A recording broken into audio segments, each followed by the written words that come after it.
લોકસભાના ભાજપના ઉમેદવાર પુરુષોત્તમ રૂપાલા દ્વારા કરવામાં આવેલા વિવાદાસ્પદ નિવેદનને લઈ ક્ષત્રિય સમાજ દ્વારા ઠેર ઠેર વિરોધ પ્રદર્શન અને કાર્યક્રમો કરવામાં આવી રહ્યા છે। ત્યારે ગુજરાત કરણી સેનાના અધ્યક્ષ રાજ શેખાવતે આજે બપોરે 2 વાગ્યે કમલમ ખાતે કેસરી ઝંડા અને મજબૂત દંડા સાથે ક્ષત્રિયોને વિરોધ પ્રદર્શન માટે જોડાવા કહ્યું છે। રાજ શેખાવત જયપુરથી અમદાવાદ એરપોર્ટ પહોંચી ગયા છે। તેઓને અહીં જ નજરકેદ કરવામાં આવ્યા હતા। બાદમાં પોલીસે તેમની અટકાયત કરી લીધી છે અને હેડક્વાર્ટર લઈ જવામાં આવી રહ્યા છે।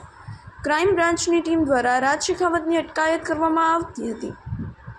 અટકાયત દરમિયાન શેખાવતની પોલીસ સાથે બોલાચાલી થઈ હતી તેમજ પોલીસ વાનમાં બેસાડવા જતાં પોલીસકર્મીથી પાઘડી નીકળી જતાં તેઓ ગુસ્સે થયા હતા અને પાઘડી નહીં તેમ બૂમ પાડી હતી।